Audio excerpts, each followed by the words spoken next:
A very good morning to all of you. This is MD Ahmad Shams and you are watching Advice Shams View.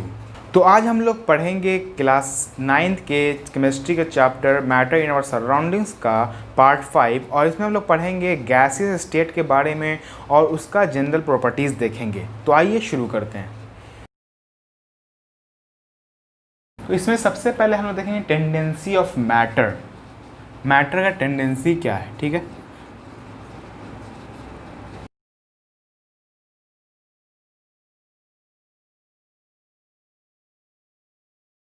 Intermolecular force of attraction और escaping tendency. Intermolecular force of attraction हम जानते हैं, दो particles के बीच में intermolecular force of attraction होता है या inter particular force of attraction होता है, जिसे हम म्यूचुअल अट्रैक्शन भी कहते हैं। क्या कहते हैं? म्यूचुअल अट्रैक्शन, ठीक है। और हमारा एस्केपिंग टेंडेंसी है। अब देखना हमको है कि म्यूचुअल अट्रैक्शन या intermolecular force of attraction greater than होगा एस्केपिंग टेंडेंसी के, तो वो हमारा सब्सटेंस क्या होगा? सॉलिड होगा, ठीक है। Mutual force of attraction greater than escaping tendency होगा तो सब्सटेंस हमारा सॉलिड होगा। ये हमारा पहला हो गया। दूसरा हमारा हो गया म्यूचुअल अट्रैक्शन या intermolecular force of attraction equal to होगा एस्केपिंग टेंडेंसी के, तो वह सब्सटेंस हमारा लिक्विड होगा। और तीसरा हमारा हो गया म्यूचुअल फोर्स ऑफ अट्रैक्शन या म्यूचुअल अट्रैक्शन या इंटरमॉलिकुलर या inter particular force of attraction less than होगा एस्केपिंग टेंडेंसी के, तो वो चीज़ हमारा गैस होगा, ठीक है। हम जानते हैं सबसे ज़्यादा क्या होता है, सबसे ज़्यादा इंटरमॉलिकुलर फोर्स ऑफ अट्रैक्शन सबसे ज़्यादा सॉलिड में होता है, इसलिए बोला mutual attraction intermolecular force of attraction greater than escaping tendency होगा तो वो सब्सटेंस हमारा सॉलिड होगा। और इंटरमॉलिकुलर फोर्स ऑफ अट्रैक्शन या म्यूचुअल अट्रैक्शन इक्वल टू होगा एस्केपिंग टेंडेंसी के, तो वो सब्सटेंस हमारा लिक्विड होगा। और intermolecular force of attraction less than होगा एस्केपिंग टेंडेंसी के, तो वो चीज़ हमारा गैस होगा, ठीक है। इसे आप नोट कर लीजिए। इसके बाद आगे देखते हैं गैस स्टेट। नोट हो गया होगा, सीरियस कर देते हैं। अब हमारा टॉपिक जो है वो हमारा गैसियस स्टेट। गैसियस स्टेट, ठीक है। और हम लोग जानते हैं क्या गैसियस स्टेट में क्या होता है? इंटरमॉलिकुलर फोर्स क्या होता है? वीक होता है, बहुत वीक होता है। और इंटर पार्टिकुलर स्पेस या इंटरमॉलिकुलर स्पेस भी बहुत ज़्यादा लार्ज होता है, ठीक है। तो इसे हम लिख लेते हैं।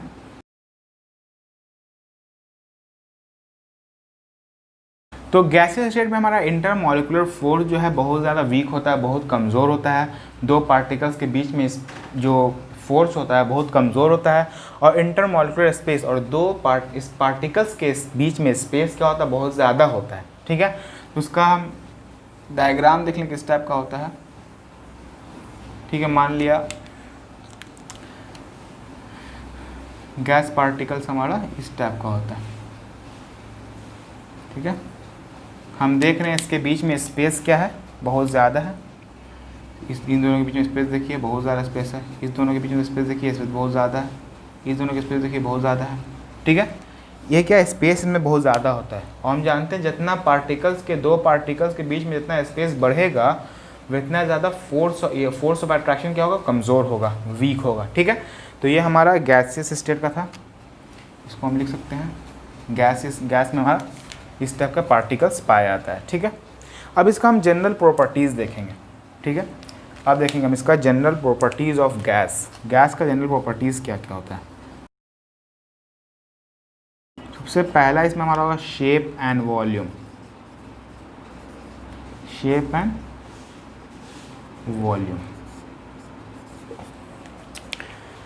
अब देखा जाए जनरल प्रॉपर्टी में सबसे पहले देखा है शेप एंड वॉल्यूम में, तो गैस का होता है जो कि शेप और वॉल्यूम दोनों फिक्स नहीं है। ना इसका शेप फिक्स होता है ना इसका वॉल्यूम फिक्स होता है, ठीक है। तो क्योंकि गैस का जो पार्टिकल्स है वो क्या करता है? फ्रीली मूव होता रहता है। जिस कंटेनर में उसको रखेंगे वो क्या करेगा? उस कंटेनर को फुल कर देगा, ठीक है। जैसे एक एग्जांपल ले लेते हैं हमें डायग्राम के साथ देख के इसको। मान लिया एक कंटेनर हमारा ये है 1 लीटर का और ये कंटेनर हमारा 2 लीटर का, ठीक है। अब जब गैस इसमें हम भरेंगे तो मान लिया गैस हम डाल दिया, इसमें गैस पार्टिकल्स क्या हुआ, चारों तरफ फैल गया, ठीक है, गैस पार्टिकल चारों तरफ फैल गया, ठीक है। अब हम क्या किया, इसी गैस को निकाल कर डाल दिया इसमें, ठीक है, तो इसमें डाल दिया तो इसमें भी क्या हुआ, ये सब गैस पूरा फैल गया, ठीक है।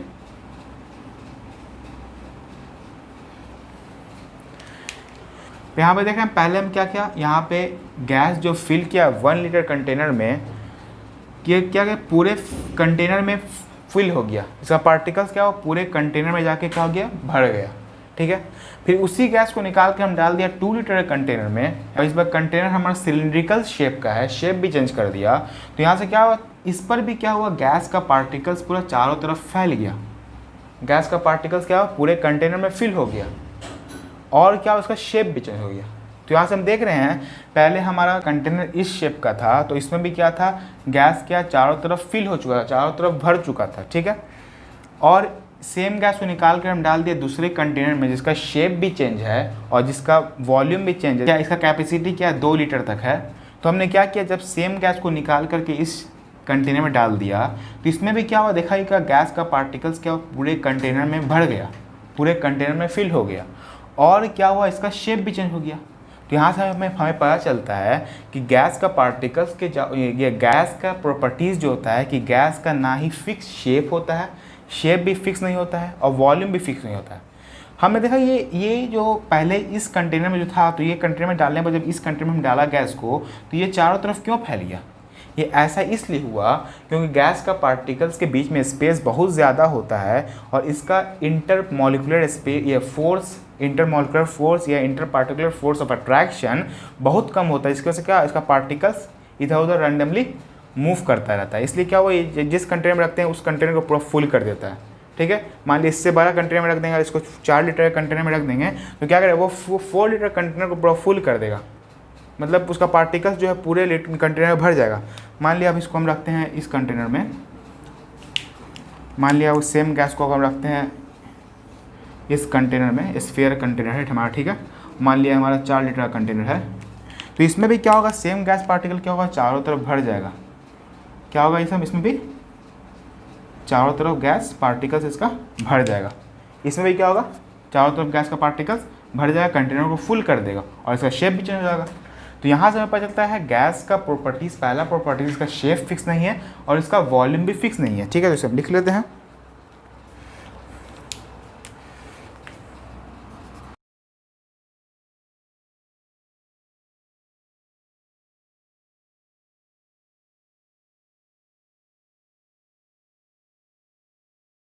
तो यहाँ पे क्या बोल रहा है, a gas has neither fixed shape nor fixed volume, gas का ना ही फिक्स शेप होता है और ना ही फिक्स्ड वॉल्यूम होता है, ठीक है। It occupies all the space available in the container because gas particles freely move through out the space. क्या बोल रहा है, ये क्या करता है, जितना भी स्पेस जो है किसी कंटेनर, जिस कंटेनर में रखता है उस कंटेनर में जितना भी स्पेस है, पूरे स्पेस में क्या होता है, ये फिल हो जाता है, पूरे स्पेस में यह क्या होता है, भर जाता है, क्योंकि इसका पार्टिकल्स क्या है, फ्रीली मूव होता रहता है, कहीं पर भी यहाँ पे डालेंगे पूरा फ्रीली हर तरफ मूव होता रहता है, ठीक है। इसकी वजह से क्या होता है, इसका पार्टिकल्स क्या करता है, पूरे कंटेनर में अपने आप को फिल कर लेता है, पूरे कंटेनर चारों तरफ फैल जाता है, और क्या होता है ये, और इसकी वजह से क्या होता है, ये पूरे कंटेनर को फिल कर देता है। ये था पहला इसका प्रॉपर्टी, शेप एंड वॉल्यूम। अगर इसका एग्जांपल लेना चाहें हम, तो हम देखते हैं जब हम इंसेंस स्टिक जलाते हैं, अगरबत्ती जलाते हैं, तो रूम के किसी एक कोने में हम जलाते हैं, और क्या करता है, गैस पार्टिकल्स क्या होता है, चारों तरफ रूम में फैल कर क्या होता है, खुशबू फैलाया जाता है। क्या होता है, वो है चारों तरफ रूम में फैल जाता है, ठीक है। जलाते हैं हम एक ही तरफ, चारों तरफ नहीं जलाते, सिर्फ एक तरफ जलाते हैं। क्या होता है, गैस पार्टिकल्स क्या होता है, फ्रीली मूव होता रहता है, तो क्या मूव होते उससे जो गैस पार्टिकल्स निकलता है, मूव होते होते क्या पूरे चारों तरफ एयर में मिल करके चारों तरफ फैल जाता है। इससे पता चलता है गैस क्या होता है, फ्रीली मूव होता रहता है, ठीक है।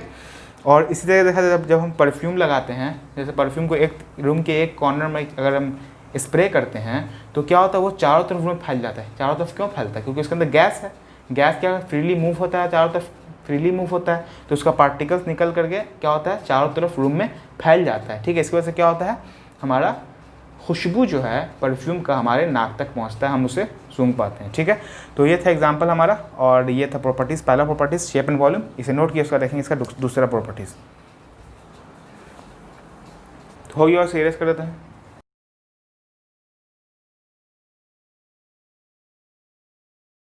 अब दूसरा प्रॉपर्टीज़ हमारा है डेंसिटी। गैस का डेंसिटी जो होता है वो lower than solid and liquid. Gas का डेंसिटी क्या होता है, सॉलिड से और लिक्विड से दोनों से क्या होता है, लो होता है। ऐसा क्यों होता है देखते हैं हमें।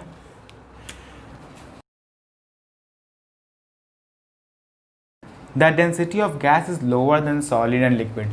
गैस का जो डेंसिटी होता है वो क्या होता है, लोअर होता है सॉलिड और लिक्विड से। ऐसा क्यों होता है, एग्जाम्पल देखते हैं पहले। मान लिया एक कंटेनर हमारे पास है,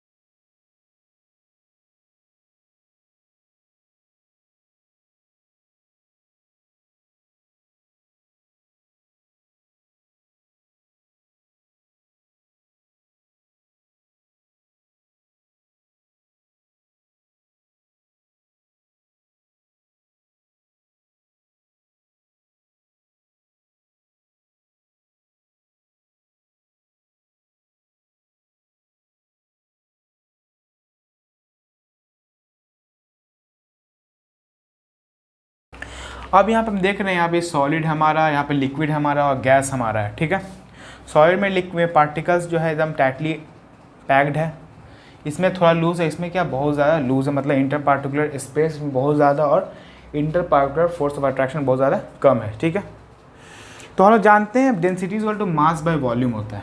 density is equal to mass by volume होता है।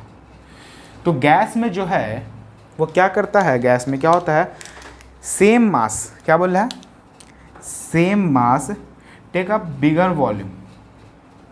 तो मान लिया ये क्या हमारा सॉलिड है, लिक्विड और गैस है। ठीक है, तीनों का मास मान लिया सेम है, तीनों का मास मान लिया सेम है, लेकिन वॉल्यूम जो है ये गैस का ज़्यादा हो रहा है।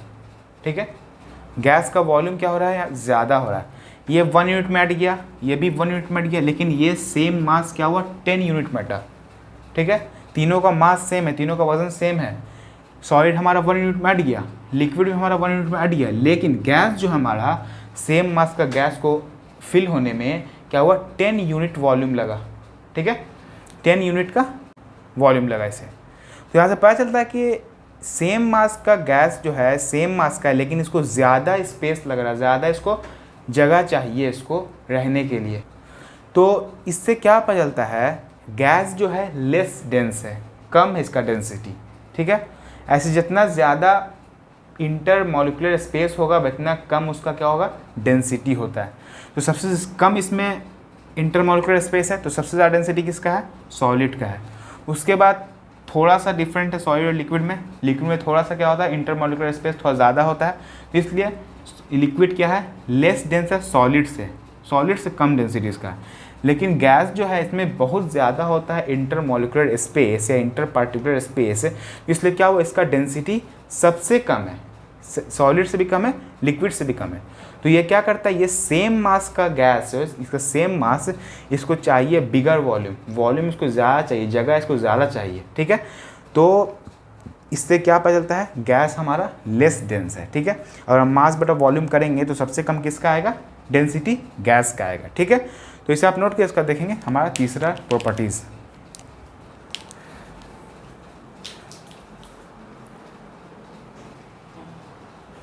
हो गया, और सीरियस कर देते हैं।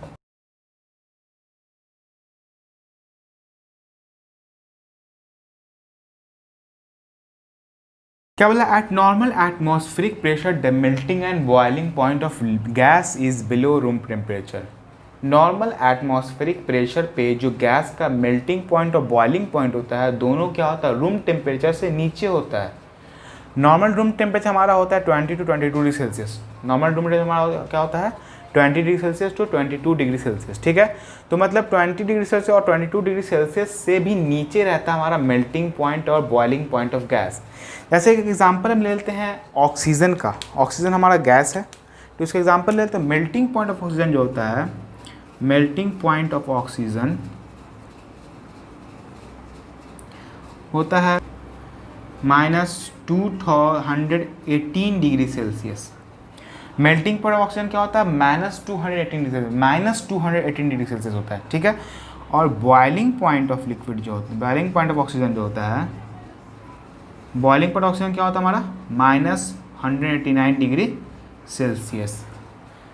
इतना ज़्यादा कम होता है, बहुत ज़्यादा कम होता है, ठीक है। -189 डिग्री सेल्सियस और -218 डिग्री सेल्सियस। मेल्टिंग पॉइंट जो है -218 डिग्री सेल्सियस है और बॉइलिंग पॉइंट जो है -189 डिग्री सेल्सियस है, ठीक है। तो यहाँ से पता चलता है हमारा गैस का मेल्टिंग पॉइंट और बॉइलिंग पॉइंट कितना ज़्यादा कम है, ठीक है। तो इसे नोट किया, इसका देखते हैं इसका नेक्स्ट प्रॉपर्टीज़। तो हो गया, और इसे इरेज कर देते हैं।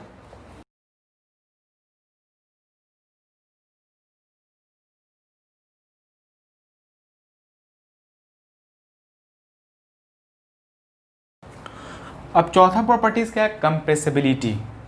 कंप्रेसिबिलिटी मतलब होता है दबाव, ठीक है, इसका मतलब दबाव होता है। तो the compressibility of a substance is the change in volume per unit change in pressure.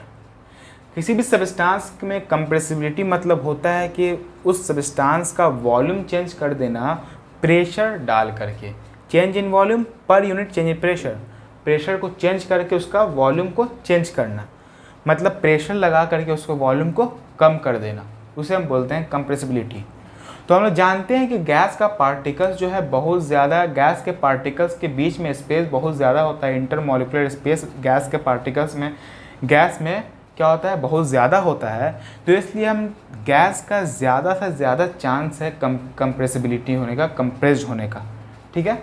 Gas का क्या है, बहुत ज़्यादा चांस है कंप्रेस होने का, ठीक है। तो हम लिखते हैं यहाँ पर हैं,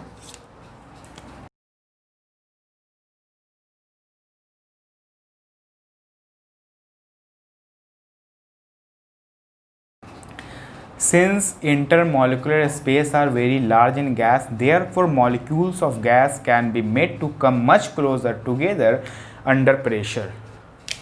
क्या बोल रहा है कि इंटरमॉलिक्यूलर स्पेस जो होता है गैस में बहुत ज़्यादा होता है, इसलिए मॉलिक्यूल्स जो है गैस में या पार्टिकल्स जो है गैस में, वो क्या है, वो बहुत ज़्यादा क्लोज आ सकता है एक दूसरे के अगर उस पर हम प्रेशर लगाएं तो, ठीक है। यही वजह है जिसकी वजह से क्या कर पाते हैं, हमें लार्ज अमाउंट ऑफ गैस को या एयर को हम फिल कर पाते हैं किसी भी फुटबॉल में या तो साइकिल के ट्यूब में और अमाउंट ऑफ एयर को फिल कर पाते हैं, क्योंकि उसका गैस के पार्टिकल्स के बीच में स्पेस बहुत ज़्यादा होता है और उसमें अगर हम प्रेशर लगा के उसको कम करना चाहें उसका वॉल्यूम को, तो हम कम कर सकते हैं, ठीक है। तो यहाँ पर लिख देते हैं हमें,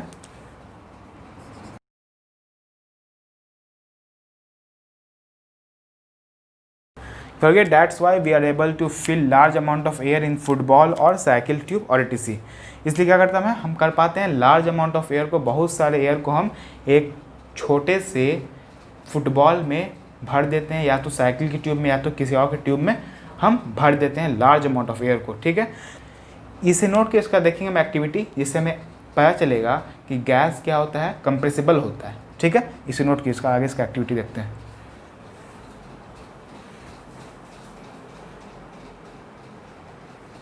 हो गया, और सीरियस कर देते हैं।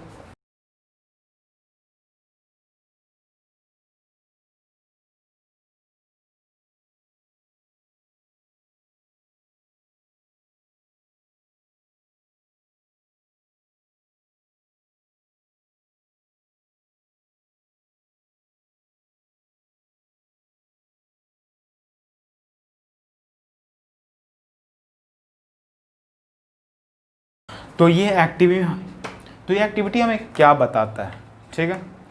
तो इस एक्टिविटी हमको क्या करना है, एक सिरिंज लेना हमको है, और सिरिंज में क्या करना है, नीचे सिरिंज का जो पॉइंट होता है उसको हम क्या कर देना है, उसको हम रबर कॉक से उसको बंद कर देना है, ठीक है। रबर कॉक से बंद करने के बाद ये जो प्लंजर इसका है, प्लंजर क्या करें, इसको हम निकाल देना है इसको, ठीक है। इसको सिरिंज से बाहर निकाल देना है। बाहर निकालने से ये होगा कि सिरिंज के अंदर क्या होगा, गैस एयर जो हो जाएगा वो फिल हो जाएगा। अब क्या करेंगे, हम सिरिंज में प्लंजर को दोबारा डाल देंगे। दोबारा डालने के बाद जब हम इसको पुश करेंगे तो एयर हमारा नीचे आ जाएगा, और क्या होगा, हमें उसके कुछ दूर पे आने के बाद फिर क्या होगा, हमको पुश करने में दिक्कत होगा, क्या होगा, वो आगे पुश नहीं होगा। इससे पता चलता है क्या है, जो एयर जो है उसमें पार्टिकल्स जो एयर का है, एयर हमारा क्या है, गैस है, तो गैस का पार्टिकल्स पहले क्या बहुत दूरी पे था, जब उसको हम प्रेशर लगाया तो प्रेशर लगाने से क्या हुआ, प्रेशर लगाने से क्या हुआ, पार्टिकल्स का नज़दीक आ गया, ठीक है। और जब हमने इस पर और प्रेशर लगाया तो क्या हो रहा, हमारा अब पुश नहीं हो पा रहा, कुछ दूर पे आकर प्लंजर रुक जाएगा हमारा, ठीक है, पुश नहीं हो पाएगा। उससे पता चलता है क्या, पार्टिकल जो गैस का क्लोजर आ चुका है, और क्लोजर करने के लिए इसको हमें बहुत ज़्यादा ताकत लगेगा, ठीक है, इसलिए कुछ दूर पे आके वो अटक जाता है, ठीक है, कुछ दूर पे आके वो हमें प्रॉब्लम होता है पुश करने में, ठीक है। इसका मतलब हमें यहाँ से ये पता चलता है, गैस तो पहले था शुरू में भी, एयर शुरू में भी था, बाद में एयर है, लेकिन शुरू में जो एयर था वो क्या था, कंप्रेस नहीं था, उसका गैस पार्टिकल्स में होता था, ठीक है। जब हमने इसको पुश किया तो एयर पार्टिकल्स क्या हुआ, उसका नीचे आया, मतलब गैस कंप्रेस हुआ, तो यहाँ से हमें पता चलता है क्या होता है, गैस को हम कंप्रेस कर सकते हैं, ठीक है। तो कैसे कैसे इसका स्टेप बाय स्टेप लिखते हैं हम इसे।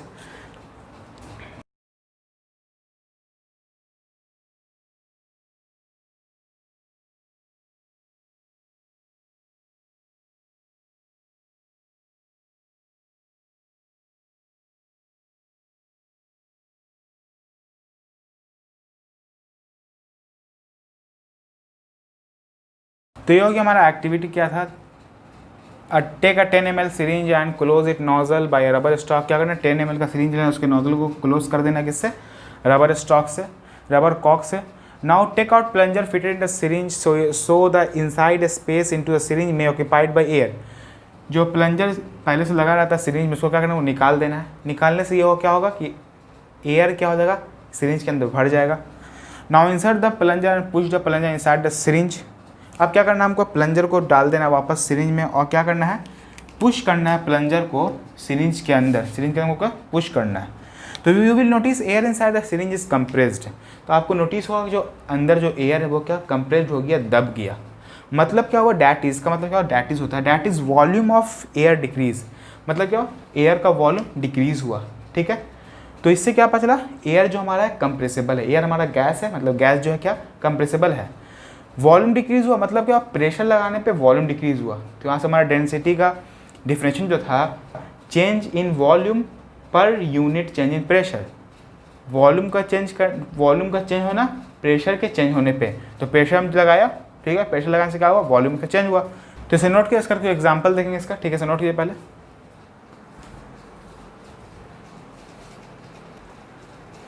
हो गया, इसे इरेज कर देते हैं।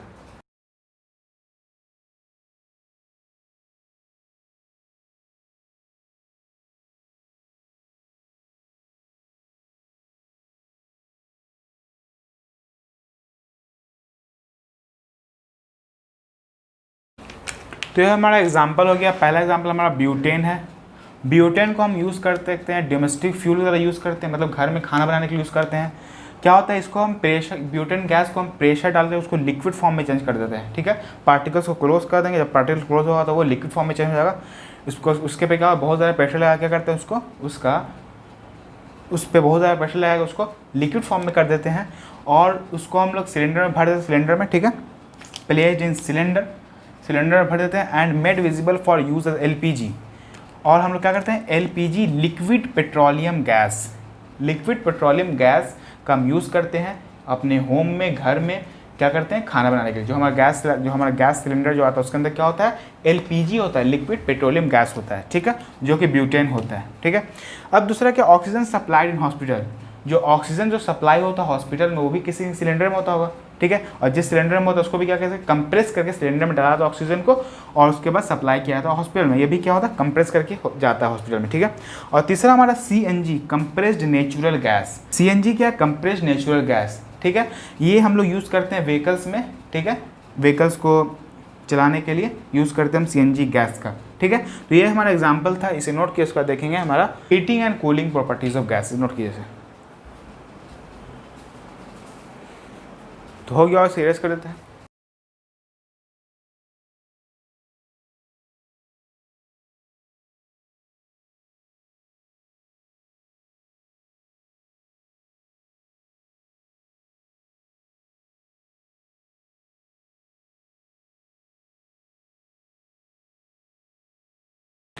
तो ये हो गया हमारा effect of cooling, heating and cooling on gas. Gas पे अगर हम हीट करते हैं गैस को या कूल करते हैं गैस को, तो हमारा गैस पे क्या असर होता है, ठीक है।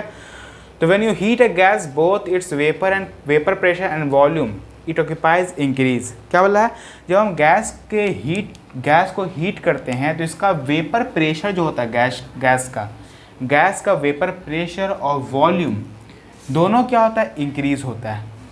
वेपर प्रेशर भी इंक्रीज होता है, वॉल्यूम भी इंक्रीज होता है। ऐसा क्यों होता है, क्योंकि the individual gas particle become more energetic. जो गैस पार्टिकल जो है, हर एक गैस पार्टिकल्स क्या होता है, सब एनर्जेटिक हो जाता है, मोर एनर्जेटिक। हीट करने से क्या होता है, सब में एनर्जी आता है। जैसे कि हम क्या करते हैं, as the temperature of gas increase, जैसे हम क्या करते हैं, टेम्परेचर ऑफ गैस को इंक्रीज करते हैं तो हर एक गैस के अंदर जो हर एक पार्टिकल्स है सब क्या होता है, एनर्जेटिक हो जाता है। जिसकी वजह से क्या होता है, as a result particles move faster. जिसकी वजह से क्या होता है, पार्टिकल जो है और तेज़ी से मूव होने लगता है, पार्टिकल मूव फास्टर, ज़्यादा तेज़ी से मूव होने लगता है। And also go further away from each other, और साथ साथ क्या होता है, वो एक दूसरे से क्या होता है, दूर भाग जाता है। ठीक है, क्या होता है, पहले जब गैस को जब हीट करते हैं तो गैस का हर एक पार्टिकल्स क्या एनर्जेटिक हो जाता है, और जैसे ही गैस का पार्टिकल एनर्जेटिक हो जाता है तो क्या होता है, वो और तेज़ी से मूव होने लगता है, और तेज़ी से मूव होने की वजह से क्या होता है, ये एक दूसरे से दूर भागने लगता है। ठीक है, एक दूसरे से दूर भागने लगता है। जब दूर भागेगा तो वॉल्यूम बढ़ेगा। वॉल्यूम, अब एक गैस पार्टिकल्स मान लिया कि यहाँ पे एक यहाँ पे है, जब हम गर्म किया क्या हुआ, एक यहाँ चलाया एक यहाँ चलाया तो क्या हुआ, जब इसका वॉल्यूम बढ़ गया। ठीक है, गैस पार्टिकल क्या हो, एनर्जेटिक हो गया तो एक दूसरे से दूर भागने लगा। जब दूर भागा तो ज़्यादा एरिया कवर करेगा, ज़्यादा जगह चाहिए उसको इसको रहने के लिए। ठीक है, इसलिए क्या होगा, उससे उसका वॉल्यूम इंक्रीज हो जाएगा उससे। ठीक है, this result in expansion of gas. यही वजह क्या होता है, गैस क्या हीट करने से गैस क्या होता है, एक्सपैंड होता है, फैलता है।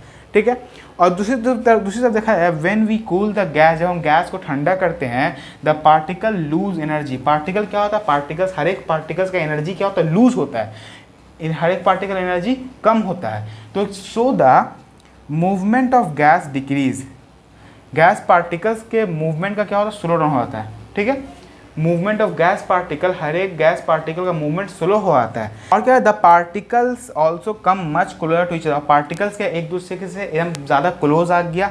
ठीक है, leading to increase in the intermolecular force. और क्या होगा, जब गैस पार्टिकल एक दूसरे के नज़दीक आएगा तो इंटरमॉलिक्यूलर फोर्स बढ़ेगा। जितना कम स्पेस होगा उतना ज़्यादा इंटरमॉलिक्यूलर फोर्स होगा। तो गैस पार्टिकल्स एक दूसरे के करीब आएगा तो इंटरमॉलिक्यूलर फोर्स बढ़ेगा। इंटरमॉलिक्यूलर फोर्स ऑफ अट्रैक्शन बढ़ेगा तो इससे क्या होता है, गैस हमारा कॉन्ट्रैक्ट हो जाता है। ठीक, गैस हमारा क्या होगा, कॉन्ट्रैक्ट होगा, गैस हमारा क्या होगा, कॉन्ट्रैक्ट हो जाएगा। शुरू में क्या ये है, जब हीट कर रहा था तब क्या हो रहा था, हीट कर रहे थे गैस के पार्टिकल्स पर एनर्जी आ रहा था, एनर्जी आने की वजह से उसके पास मूवमेंट बढ़ रहा था, मूवमेंट होने से साथ साथ क्या हो रहा था, वो एक दूसरे से दूर भाग रहा था। जब दूर भाग रहा था तो गैस हमारा क्या एक्सपैंड हो रहा था, फैल रहा था। ठीक है, और दूसरी तरफ क्या हुआ, जब हम गैस को ठंडा किया तो गैस पार्टिकल्स एनर्जी लॉस कर दिया। एनर्जी लॉस होने की वजह से क्या हुआ, उसका मूवमेंट में कमी आ गया, और मूवमेंट में कमी होने के साथ साथ क्या हुआ, गैस पार्टिकल एक दूसरे के नज़दीक आने लगा तो इंटरमॉलिक्यूलर फोर्स ऑफ अट्रैक्शन बढ़ गया। इससे क्या हुआ, जब पार्टिकल सब नज़दीक आ गए तो गैस हमारा कॉन्ट्रैक्ट हो गया, गैस हमारा सिकुड़ गया, गैस हमारा क्या हो गया, कॉन्ट्रैक्ट हो गया। ठीक है, इससे हमें पता चला कि हीट करने से गैस का वॉल्यूम भी वेपर प्रेशर भी बढ़ता है, वॉल्यूम भी बढ़ता है, और हमको गैस को जब हम गैस को जब हम कूल करेंगे तो उसका वॉल्यूम भी घटेगा और वेपर प्रेशर भी घटेगा। ठीक है, तो ये था हमारा effect of heating and cooling of gas. आज हम 5 प्रॉपर्टी पढ़ा गैस का। ठीक है, और नेक्स्ट प्रॉपर्टीज़ हम नेक्स्ट वीडियो में पढ़ेंगे। तो आज का वीडियो यहीं तक के लिए, thanks for watching, good bye.